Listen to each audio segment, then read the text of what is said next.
Hello, everyone. How many here have a third act? How many are planning a third act? You're at the right place. My name's Amy McDonald. I'm the director of CitySpace.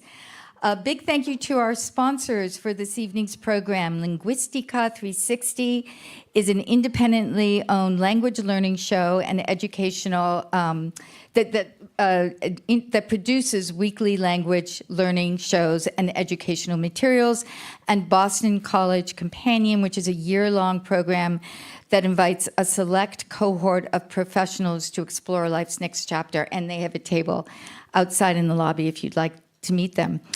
Tonight's program was inspired by Third Act, a series both on air and online, where our senior political reporter, Anthony Brooks, interviewed middle-aged folks who have recreated themselves. I'm going to turn it over to Anthony right away so he can tell you more about this series and a little bit what to expect tonight. All right. Thanks, Amy. Thank you for being here, and thank you, Amy. Yeah, I'll just give you a little background on this project, and then we'll get right to the program because we've got some fabulous people here to talk to. But about 15 years ago, I just started paying attention, probably for personal reasons, to folks who were reinventing themselves late in life in interesting, inspirational ways. Why, I'm not sure. Could be that I was entering maybe that final third of life and having those thoughts, other personal reasons. But that curiosity just led me to these stories, which have been featured in our Third Act series, and which you're going to hear tonight. And it turns out that a lot of these stories are based, or at least sort of the scaffolding is based on really interesting facts. First, we are living longer. I mean, I'll hasten to add that life expectancy has actually ticked down in the United States in recent years, probably because of COVID and the opioid crisis, among other issues. But if you consider that in 1900, the average life expectancy was about 50 in America. Today, it's about 80. There's an extra 30 years there. And I love this one from the US Census. The number of Americans living into their 90s in 2050 is expected to be 4 times higher than it was in 1980. So that means if you're 45 and you have some genetics and good luck and good health on your side, you're only halfway through your life. And if you're at 65, right, the sort of traditional retirement age, you've got another third of your life to really think about what to do with. And a way to think about this that I think is really important, it doesn't mean that you're older for a longer time. It means you've got this longer middle section of your life to sort of reimagine and do creative things with. And so that's what led me to these stories. That's what I tried to focus on. And no two stories are the same. And we've only done 5 in this series. You're going to hear about 2 or 3 of them tonight. But I think these stories demonstrate, among other things, human resilience, our ability to realize our dreams. And they're also about the value of wisdom and, to hear from people who found ways to connect with their world in really interesting ways late in life, reminding all of us that it's not too late to do that. It's never too late to do that. So with that, here's how the event is going to work. Bill, Lyn, and Julieanna are going to come up one at a time. I'm going to do sort of brief interviews with them. We're going to take a short break, a sort of musical interlude, and then I'm going to bring them back all together, and we're going to sort of talk together. And that should fill up the hour. But first, we're going to start off with some music, just because we think that's a nice way to start an evening. So I'm going to introduce Ben Cosgrove. He's a friend. He's a traveling composer, performer whose music explores themes of landscape, place, and environment. And I just think he's a terrific way to begin this evening. So Ben Cosgrove, please give it up for Ben. Thanks, Ben.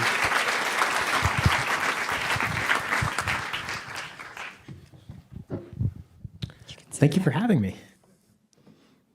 And for renting a piano. This is huge. I'm going to play a song and then we can talk. This is called Salt.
Thank you very much. Like Anthony mentioned, I write music about landscape. This is, I'm fundamentally a geography nerd trapped in the body of a piano player, and this is sort of how I've managed to make sense of my life and career. But what I've kind of found is that, like, when I kind of move through the world and try to, when I write a song about Kansas, I'm really writing about, or when I write about the plains, I write about disorientation. When I write about a mountaintop, I write about exhilaration. And so even though it has this sort of geographical spin, I'm really kind of focusing in on like what it feels like to be a person in the world all the time. So I put out a new album last fall, which is called Bearings, which is all improvisations. And I did that because I wanted to kind of focus in on how I kind of learn and experience landscapes in real life, which is by kind of like wandering around the world and like looking at a hill from 7 different angles. And then I feel like I know how it's shaped, and kind of adjusting my path on the fly, which feels more relevant than anything else I do to the affairs of this evening. So this is the first song in that record. This is called Aerial, and it's about the sky. I hope you like it.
Thank you, Ben Cosgrove. Thank you so much. Why did we invite Ben? we should have said this right at the beginning. Ben was a nuclear physicist up until 3 months ago when he decided to take up piano. And so we thought, no, it's not true. It's not true at all. We just like the way he plays, and we thought it was a nice way to start the program. So Lyn Slater, welcome. It's great to have you. Thank you. It's fabulous to be here. So I've done stories about Julieanna Richardson and Bill McKibben, who you're going to be meeting a little next, and this is the first time I've met you, so it's a huge pleasure. Lyn is a former professor of social work who became a writer, model, cultural influencer. She started a blog called Accidental Icon. It took off, and she amassed close to 1 million followers across various social media platforms. But then she stepped back from that, and now at the age of 70 has published a book, How to Be Old, Lessons in Living Boldly from the Accidental Icon. So again, thank you, Lyn, for being here. So let's start with the story about your reinvention. You started your career in the mid-'70s. You got a master's degree in criminal justice, became a professor of social work at Fordham. How did you get from there to Accidental Icon? Well, I think accidentally, that's a key thing. Yeah. Throughout my career as a social worker, I was often dealing with very, a lot of traumatic things, and I would get into periods of being burnt out. And so I would go outside of my profession and I would do something creative. I would take a bookbinding workshop, or I would do improv. And somehow that would sort of restore me, and I would come back to my work and do it in a different way. And so when I turned 60, I had been a professor for about 15 years, and I was starting to feel a little hemmed in. They're telling me what textbook I have to use and all of those sorts of things. And I said, I need a new thing. And I had no idea what it would be. And I think that's every reinvention I've ever had. I don't have a plan. I just kind of put myself into something that interests me, that I'm curious about, and then I kind of see what happens. And so in this case, I said, well, I'm going to go take some classes in a fashion school. And they were very random, like how to open a vintage store and jewelry fabrication. And the thing that would happen, I was, number one, the oldest person in every class, but everybody would say, the way you put clothes together, it's pretty amazing. You should start a fashion blog. So I was like, well, I could do a website. I'm a researcher. I'm a writer. I can do this. I was not happy about the photography part of it. So you'll see in most of my photos, I'm wearing sunglasses and I'm not smiling. And that was sort of how I was able to take the risk. For me, that was the risky part, was becoming visible, which ironically was happening at the same time society usually wants you to start being invisible. And so for me, ironically, I became more visible as an older woman than I ever was at any other time in my life. That's so interesting. So we've got some great examples. We've got some great photos of you from this period. So we're going to just go through them. So these were all taken by my partner, Calvin, by the way. Right. Who supported me in my craziness. So can you talk a little bit about your sense of fashion here and the way you thought about fashion and clothing as an older woman? What was your thinking about that? Well, I think for me, if you notice, the way that I'm dressing as an older woman is still, it's interesting, but it's still kind of conservative. There's a lot of other older women on social media who are really dressing, kind of over the top. And because I was still a professor and I was still being in the world, I had to remain credible.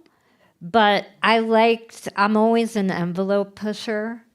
So I would go to these conferences and I would have on like a kind of ripped Comme des Garçons skirt, but a beautiful black blazer and white shirt. And I would be like, I'm daring you to say I'm inappropriate. I'm daring you. That's great. And so I always played that line, which I think made me accessible to a lot more women than if I was really dressing, really over the top.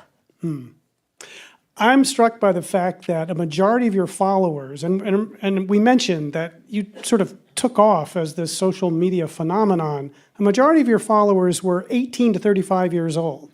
Yeah. What explains that, and what lessons there about age?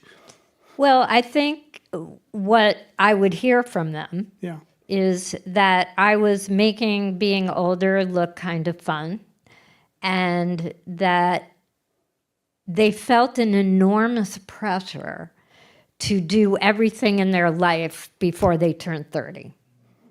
And so many of them were feeling like a failure because, I'm not at the top of my career, I'm not, I don't have a family, or I'm not doing these things that society says. And so they were like, I don't have to be stressed out. I can maybe do these things at other times in my life. I don't have to follow the timeline that society says I do. And then, by 2019, you kind of hit a wall with Accidental Icon. What happened? Well, I think as I look back on it, two things happened. The whole time I was doing it up until 2019, I was still teaching full-time as a professor. And so that kept me grounded. And I think the other thing that happened is fashion blogging, which was really people who were doing serious writing about fashion. They were getting past the gatekeepers. They were really transgressive. And then in 2019, this phenomenon happened called influencing. And that is when it went into selling and becoming a brand and commodifying. And so I started to do a lot of work on Instagram. And because you're constantly doing it 24 hours a day, I really kind of started to lose myself.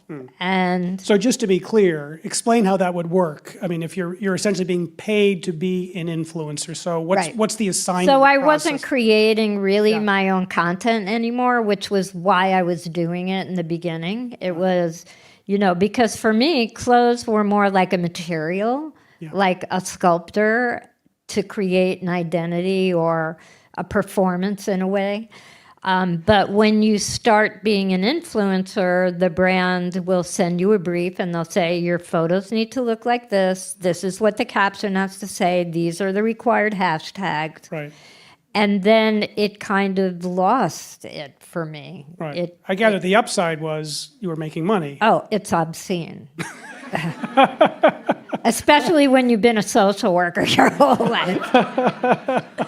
So what was the big lesson there? I mean, if there was a lesson about growing older and what you learned through that Accidental Icon phase. Well, I think that you're always evolving. Yeah. And what happened to me, even though I became burnt out once again from being an influencer, I rediscovered my lifelong dream of wanting to be a writer. And I had written as an academic, but that's a whole different kind. I wanted to be a creative writer. Right. And I had always taken classes, but other things always got in the way. And so for me, I became burnt out, but then I said, well, this is an opportunity, and I'm going to take it. And so for me, what is more exciting and I feel proud and happy about is that I published my first book at the age of 70 rather than getting paid by a brand That's fantastic. to put clothes on my body. So I love it that you published the first book at age 70. I did a journalistic fellowship back in my mid-40s. I'm 66 now, so this was a while ago. And the man who was a prominent, at one point a fairly well-known journalist, told us all that if you hadn't made your mark in the world by the age of 40, forget it, which was a hell of a thing to tell me because I was in my mid-40s, supposedly at mid-career. Anyway, so you're a nice anecdote to that message. yes, I think, to me, getting older is like any other time in your life. Yeah. Right? You have opportunities, you have challenges, you have losses, you have sickness, you have health, and somehow you manage to get through it. Yeah. But the beauty of being older is that you now have skills and abilities that you bring to these things and a creativity because you've mastered them, your whole life. So being old is not hard to me. It feels easier in a way than when I was 20 and encountering things for the first time. So last question, and then we'll move on before we have you back. One of your critiques is about the way we think about age. We have a problem in society with the way we represent age. Can you talk about that a little bit? Well, I think right now what concerns me is that we have these two dichotomies of how we are aging. So one, you have the decline narrative and you're going to have dementia and become disabled and you're a drain on society and you're ruining it for every generation behind you, et cetera, et cetera. But now we have this other creature at the other end who is the person who is running marathons at 90 and, highly resourced, looks very young, they're kind of ageless. And those two extremes do not represent the vast majority of us. And I put myself now in that middle. Yeah, all right. And so I think we need more representations of the middle. And so it's everyday people doing everyday things. The older women in my community who are doing like a lot of activist work and are amazing and reinventing themselves in countless ways. And I get emails from women all over who are really in this period of life saying, what does it mean to have an intellectually stimulating life in the absence of being driven? And they don't want to be driven anymore, but they don't want to go away. They want to be relevant, they want to contribute, but visible. They don't want to do it the way they felt they had to do it their whole life up until now. All right. Lyn Slater, thank you. And we'll talk again. There's more to come.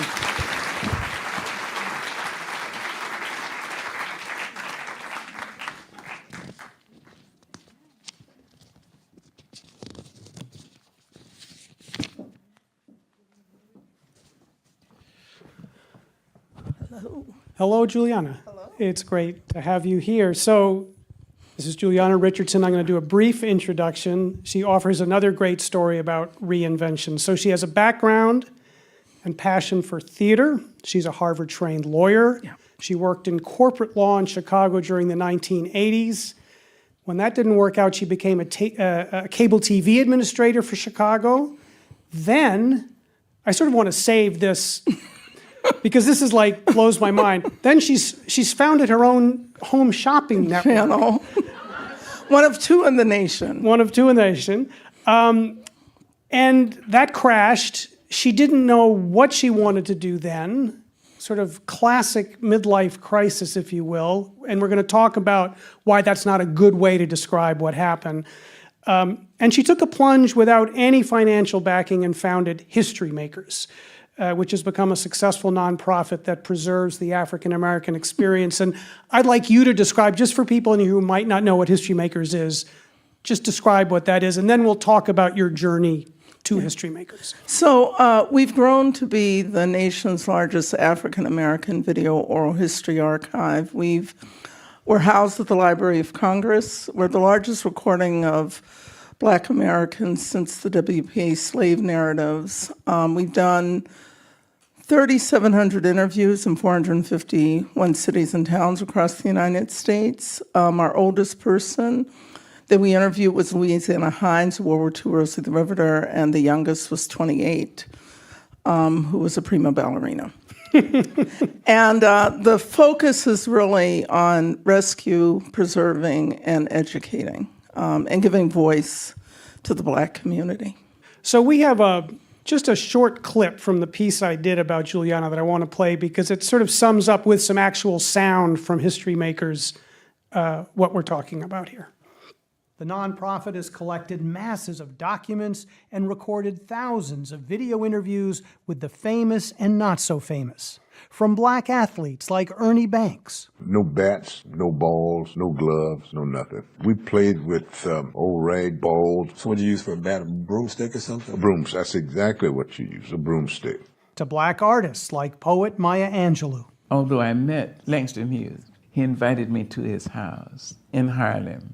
I don't remember anything he said, but I remember he was very kind. To Black politicians, including a young state senator from Illinois, recorded in 2001. I'm Barack Obama. That's spelled B-A-R-A-C-K, O-B-A-M-A.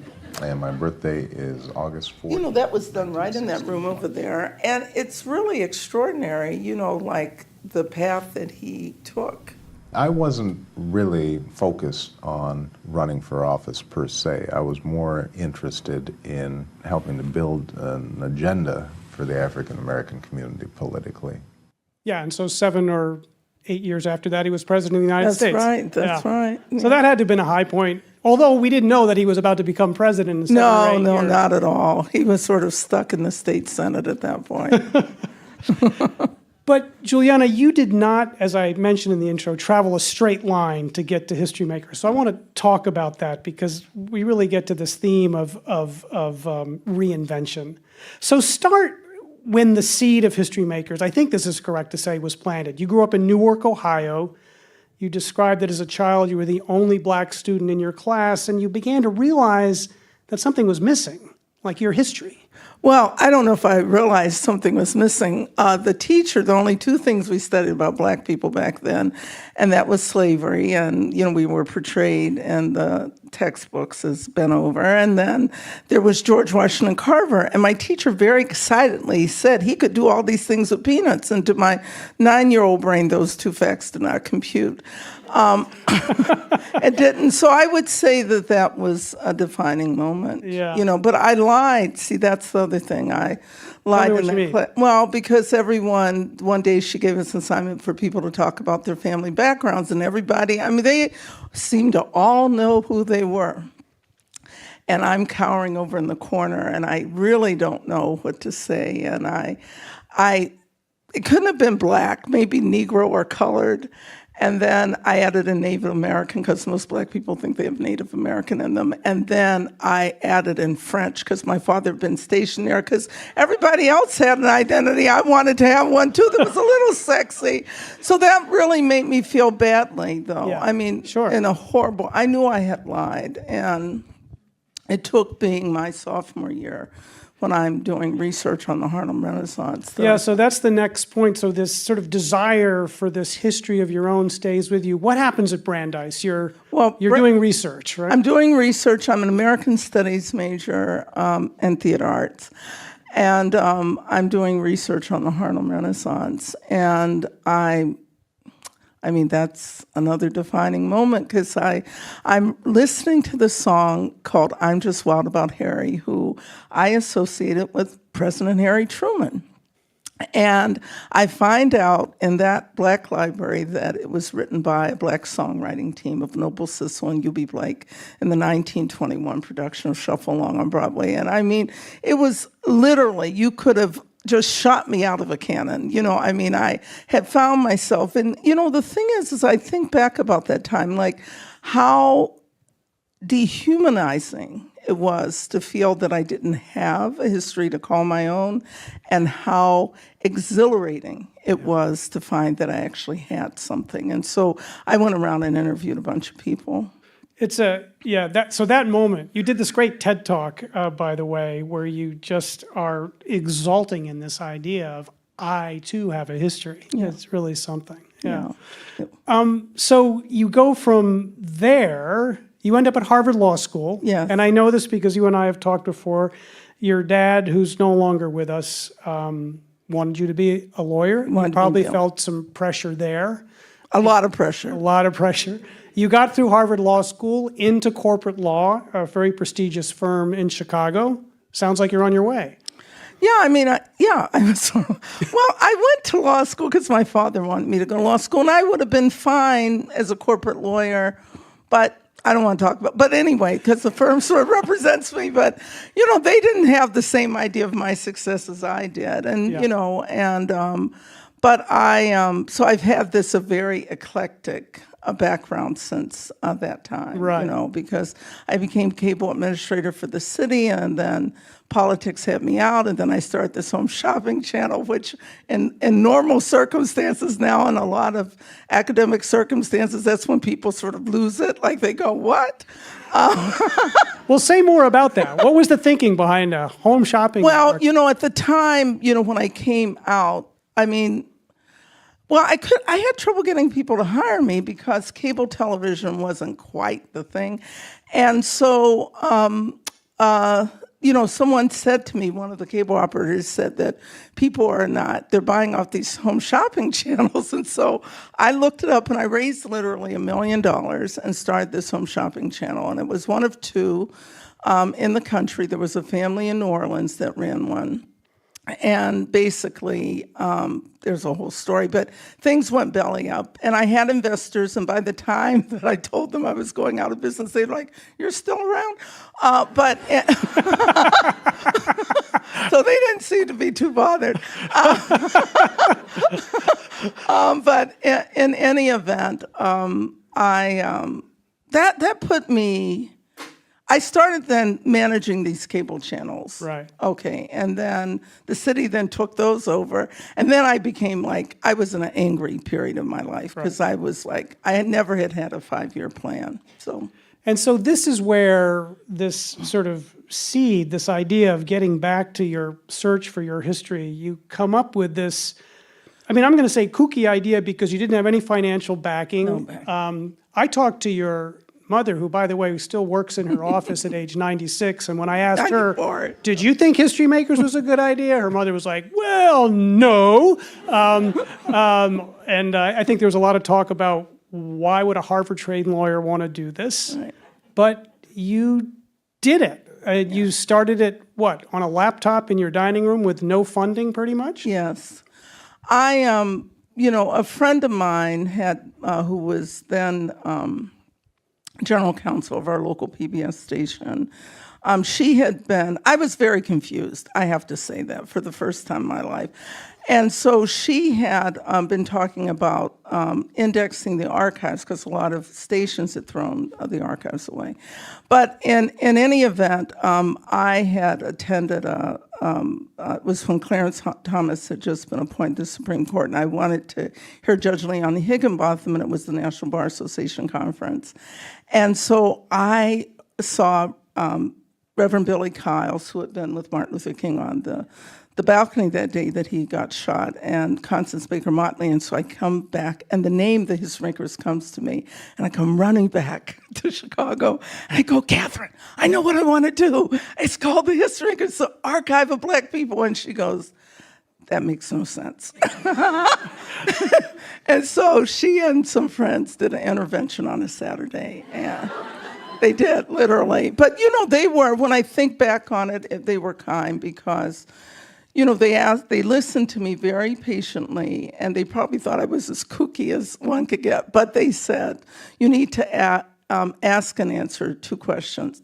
One, if you created the archive, well, one, does the archive exist that you're envisioning? And if you created it, and would anyone be interested? And they said, you need to answer those two questions. And that's what I literally started with. They said they theorized no. But I wanted to sort of prove it. And I miss those early days because no one paid attention to what I was doing. And obviously, we're here. Right, and here being 23 years later, yeah, no, that's worth an applause for sure. So 23 years later, when I did the reporting last year, you'd raised by then $36 million, recorded close to 3,600 interviews. Yeah. Right, so I would say you're pretty much here. Talk about the importance. I mean, this is a huge thing, and it blows my mind. I have to say, it was one of the most delightful things to work on as a reporter, because when I was looking for the 3 or 4 cuts of tape to sort of try to tell the story of HistoryMakers, it's such a wonderfully organized archive, and I just lost myself for days just listening, looking, watching before I settled on those Ernie Banks, Maya Angelou, and Barack Obama pieces of tape. But it's such an amazing resource. By the way, available through BU and many other colleges and universities around the country. But talk about the importance of it. I mean, we know it's important, but I want to hear why you say it's important. Well, I mean, look at the days we're living in right now. It's taken on more importance. But I mean, I talk about the importance of giving young people and people themselves identity and voice. I think that's incredibly important. And I didn't, I was really ashamed that I had enslaved ancestries. Because it all goes to value quotient. And now I'm incredibly proud because I think, look what they did, and I came through that, and I'm here, and I represent them, and so I feel validated in that way. And when you were playing those clips, I'm kind of like having, I think back each time about each one of those instances. I didn't do Ernie Banks, but I knew him, and I remember when he came to the office that day to do the interview, and we did the photos first because we asked people to bring photos, and all of his family had horrible passings. I mean, like these sort of critical things. And he's known as this Mr. Affable, Mr. Cub, But in any event, I remember, Maya Angelou, when we went to her house, and she had this incredible memory, and she was like, get the book on the 3rd shelf to the, right and left. And I was like, oh my gosh, she's a genius. So I think that I'm hoping that our project will be the beginning of other lost American stories, and the intersection between technology and oral history was very important to me.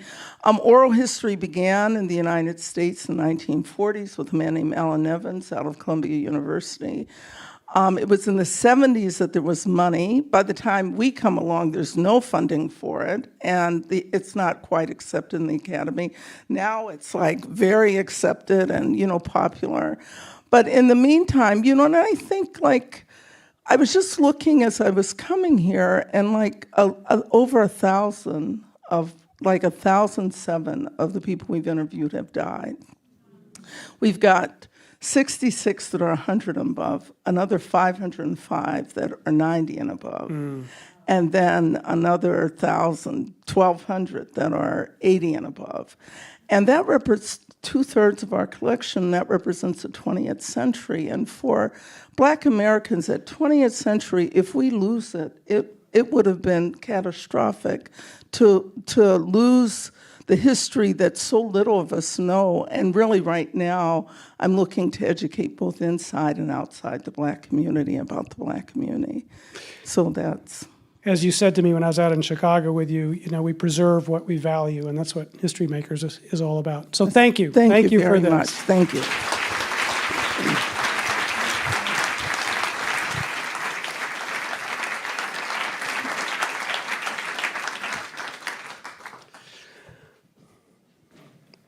Hello, Bill. Hello. I love your hat. My my main role here is to not be a style icon so that everybody else looks better by comparison. It's Julieanna and Lyn are the real deal. So Well, I won't disagree with you there, Bill, but let me let me introduce you because you deserve an introduction. Bill McKibben, of course, world-renowned climate activist. He's author of more than 20 books, including The End of Nature. That was published in 1989. He's also the founder, along with several students at Middlebury College, of 350.org, which is a global grassroots climate campaign that's organized climate demonstrations around the world. He teaches as well at Middlebury about writing, climate, and social movements. And 3 years ago, and this is why he's here tonight, he founded Third Act, which I think is a terrific title, Bill. I mean, and this is a nationwide effort to recruit and organize people over 60 to work on climate and racial justice, as well as efforts to save democracy by getting people to vote. And today there's some 100,000, yeah. And today he's got some 100,000 Third Act volunteers working across the country. So tell us about Third Act, why you started it. Well, I'd been working with young people most of my life, and they're great on climate change in particular, where I've spent most of my life working. They've done unbelievable things. The Sunrise Movement that brought us the Green New Deal, this fossil fuel divestment campaign that I helped launch that they figured out how to do on every college campus. And then Greta Thunberg, who's, whose name you know, and you should, and she's one of my favorite people to work with in the world. Adorable, I adore her. The only problem with all that is that I'd heard a few too many people my age say, oh, it's up to the next generation to solve this problem, which A, is somewhat ignoble, and B, is also somewhat impractical, because this is a very timed test. We've got 4 or 5 years to cut our emissions in half, and that doesn't give time for today's college kids to grow up and be senators and CEOs. Young people don't have by themselves the structural power necessary to make change on the scale we need in the time that we have. So what does that mean exactly, structural power? Well, look around. If you've got, one way of saying this is, if you've reached the age where you have hair coming out your ears, then you also have structural power coming out your ears. There are 70 million people over the age of 60 in this country. That's the population of France. We punch way above our weight because we all vote. There's no known way to stop old people from voting. And we ended up with most of the money. Fair or not, we've got about 70% of the country's financial assets. So if you want to push around Washington or Beacon Hill or Wall Street, all of which I'd like to do, it helps to have some people with hairlines like mine backing up those kids who are doing such a great job. So when I visited you at Middlebury a few weeks ago, you told me that the germ of this idea was born during a big demonstration against the Keystone XL pipeline back in 2011. Tell us about that. You had a number of elderly demonstrators. So right? This was probably the biggest fight of the environmental movement over the last couple of decades, and I wrote the letter asking people to come to Washington to do civil disobedience in 2011 in what turned into the biggest civil disobedience action about anything in this country for a long time. When I wrote the letter, I said, I don't think young people should have to be the cannon fodder here. They're doing most of the work, but if you're 19, an arrest record might not be the best thing for your resume. One of the few unmixed blessings of growing older is, past a certain point, what the hell are they going to do to you?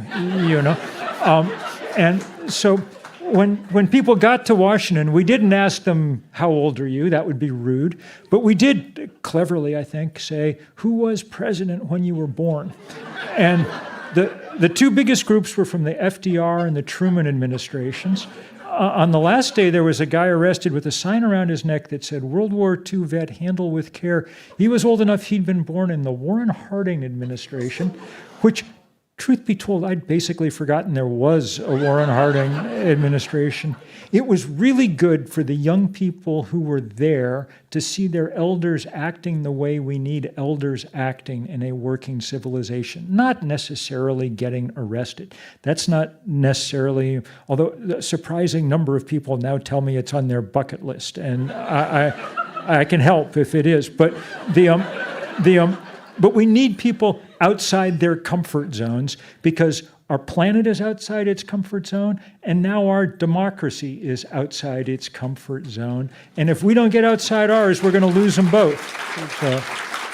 So, can you characterize some of these 100,000 people who are working for Third Act? Yep. Who are they, and what kinds of things are they doing? Well, they're doing all kinds of things, and some of it, on occasion, it's civil disobedience. We did last spring 100 cities on the same day demonstrations against the big banks, Chase City, Wells Fargo, Bank of America, that are the biggest funders of the fossil fuel industry. And in symbolic protest, we shut them down for a day, and because we're old enough that sprawling on the sidewalk for 3 or 4 hours is less fun than it would have been, we went to the Goodwill and got all the rocking chairs that they had. And the Times the next day had a big thing about the rocking chair rebellion that was underway.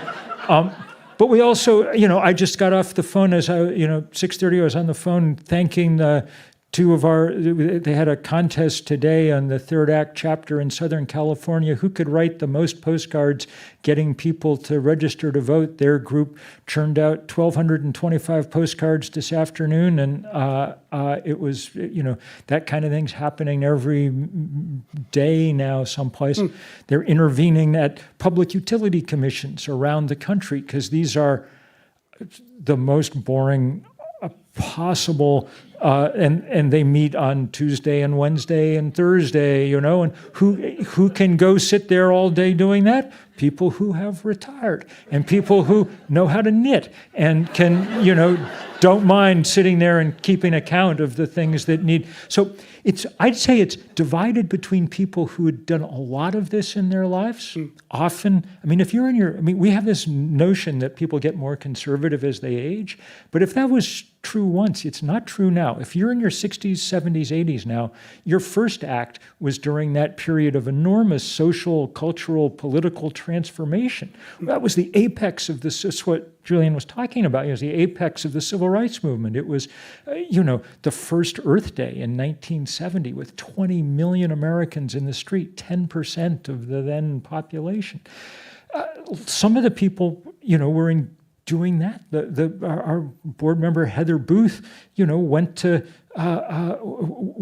down to Mississippi the week after Cheney and Schwerner and Goodman were murdered in Philadelphia, Mississippi. She went down to keep registering voters.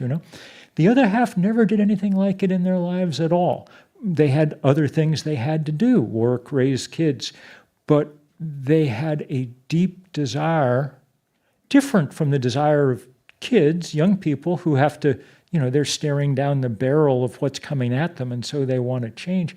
This is different. There are people who, nearer the exit than the entrance, are understanding that they badly, badly want to leave behind a world that works for those who come next. So it's a beautiful mix of these kind of people. And it occurs to me that a lot of the sort of progressive causes that they might be advocating for were issues that were settled law during most of their life. Look at what the retrograde Supreme Court has set its eyes on in the last 2 years.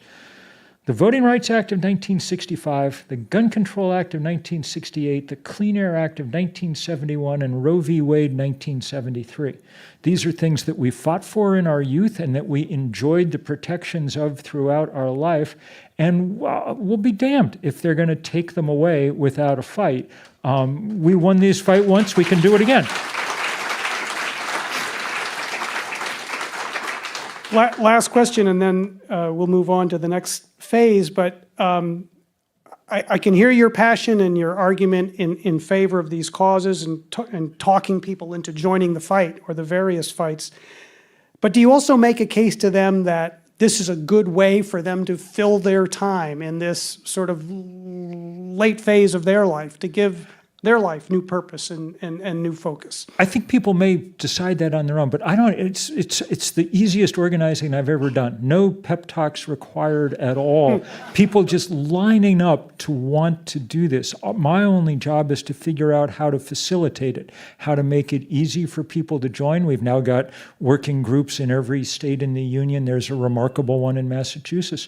I was just off at UMass Amherst day before yesterday with leaders from all over this part of the world who are doing remarkable things.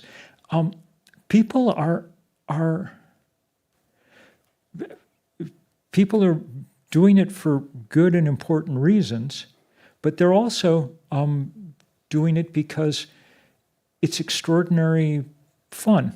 One of the sad things that happened over the course of our lifetime, and for me, I kind of date it to the ascension of Ronald Reagan, was this idea that individualism was the most important thing in the, and people rediscovering the joy of working in groups to get things done. Even on things like climate change, we tend to default towards the individual. What's in your garage? I'm happy I have solar panels on my roof. I'm happy they connect to an EV. But we're not going to solve this one Tesla at a time. And so people are figuring out that the most important thing they can do as an individual is be less of an individual and join together with others in movements large enough to make real change. Bill McKibben, thank you. That was terrific. All right, we're going to bring Ben Cosgrove back to play a little more music, and then we're going to reconvene a roundtable here.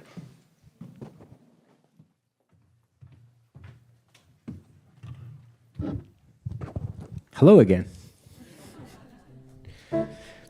Second time in 2 months I've had to follow Bill McKibben. A couple years ago, I made an album called The Trouble with Wilderness, which I made because I realized that I'd been kind of running around the country playing people music about landscape and talking about it every night. And very much without meaning to, I had been writing all this music about really like one kind of place. Like I had all this music about oceans and wilderness areas and national parks, and not a ton of songs about places that have people in them. And I began to worry that by doing that and talking about it all the time, I might be reinforcing an idea about what nature is and where we might find it that is not at all consistent with what I believe in real life, which is, of course, that the tree in your backyard or on that sidewalk is every bit as wild and interesting and worthy of wonder as one in the middle of a national park. And I should be encouraging people to pay attention to and appreciate those as well. So I made a whole record about moments of overlap between the built and natural environments where it's sort of hard to tell what is, nature and what is not. And this, I thought if I was going to do that, I should have at least one song about gardens, because gardens to me represent these interesting places where human beings try to apply, reason and order and right angles and straight lines to all these organisms that sort of want to blow out everywhere and do whatever they want to do. And the title, so that's what this is about. The title of this song is This Rush of Beauty and This Sense of Order, which is a title I stole directly from a letter that E.B. White wrote to his wife, Catherine, who's this very avid gardener. They'd often be a couple states apart. She'd be in Maine and he'd be in New York. But they have this very well-documented correspondence. And at the end of one of the letters that he wrote to her, he included this very cute poem about gardens and gardening. And the last two lines of this poem were...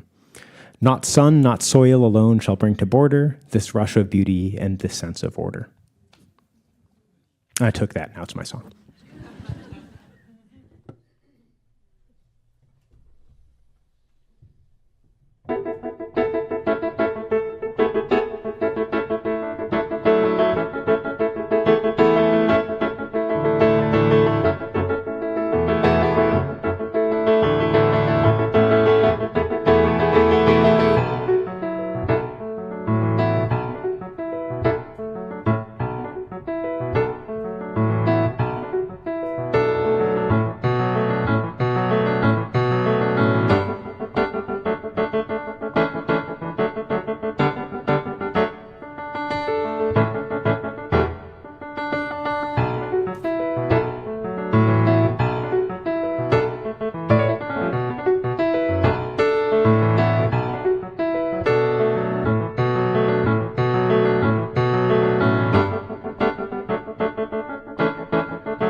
Not bad for just 3 months, right?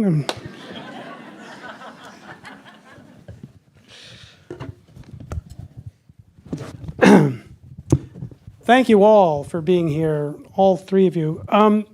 We're just going to spend 10 minutes-ish trying to sum up some ideas, but I guess what I'd like to, there's going to be a moment when I want you to ask each other questions about what you heard, but let me kick it off this way.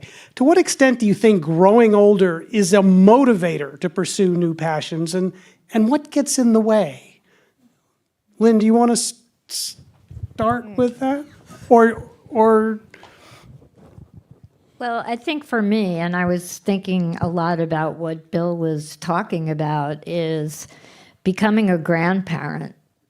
Really, when it has come to all of these issues, it feels so urgent for me. And I've returned to doing a lot of the activism that I've done my whole life, because I just look at them and I'm thinking, what kind of a world are, we going to leave you? So that gives me a lot of passion.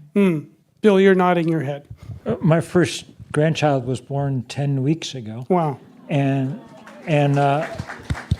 he's I mean, this seems statistically unlikely, but he is, in fact, the best grandchild ever.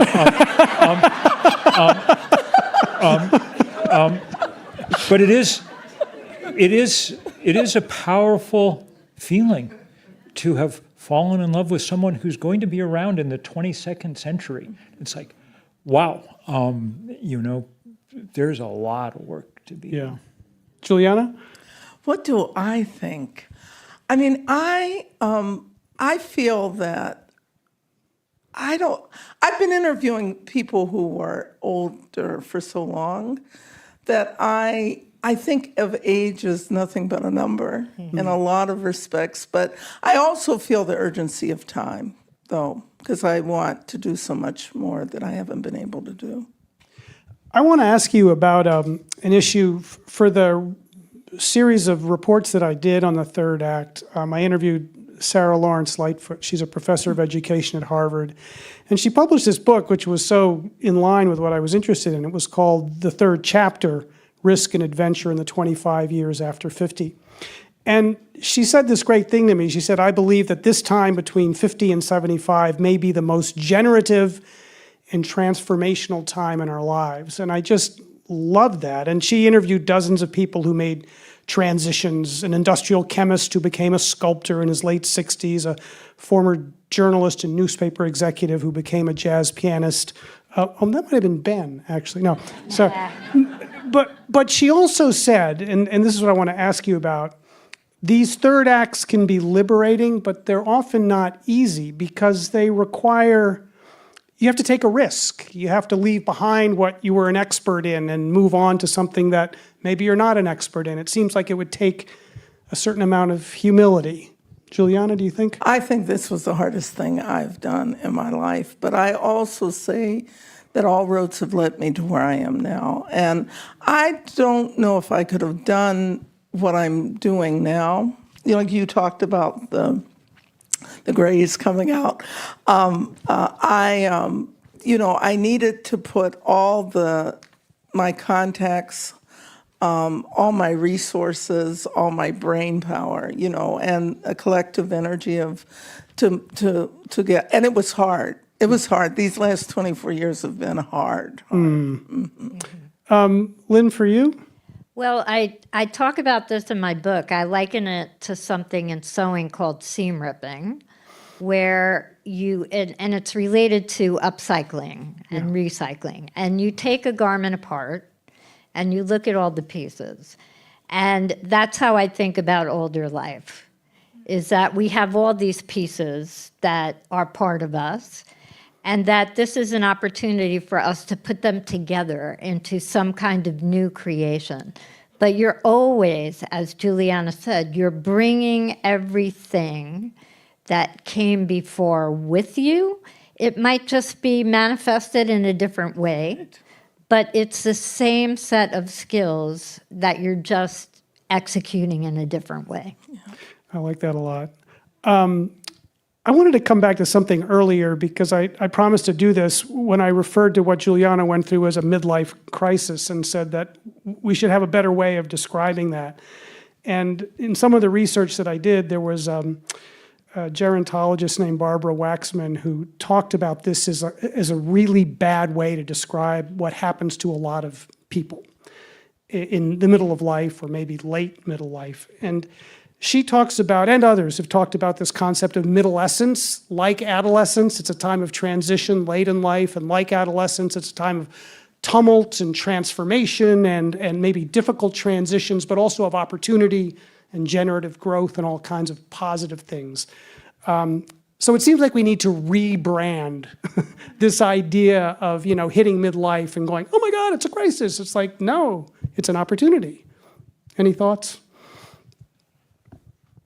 I got to say, I find it really liberating to be of a certain age, and I think it's because, for better or for worse, 80% of what I'm ever going to do in the world I've done, and the rest is just gravy at some, and there's something very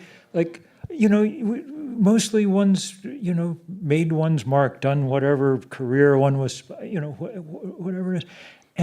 And so there's something highly liberating, it feels to me, about that, to the point where some part of me now has far more compassion for younger people than I used to. I mean, there's something I'm glad I'm not 23 again and having to figure out sort of how to make what I'm going to make of myself or how I'm going to take on the world or whatever it is. Yeah, go ahead. I think I have friends of mine who are, and going to be 70 this year, just like you were.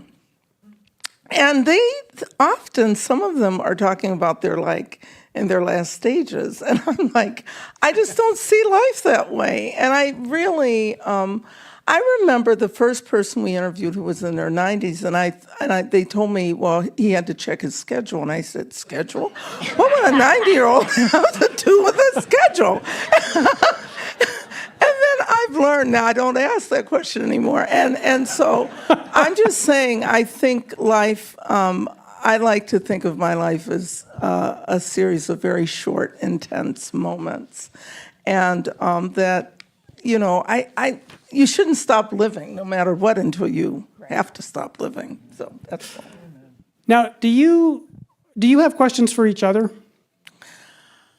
Well, I really, in the work you did, you're doing, I just have been amazed at how you've done it, and it seems like, it was all connected, but also spiritually intended.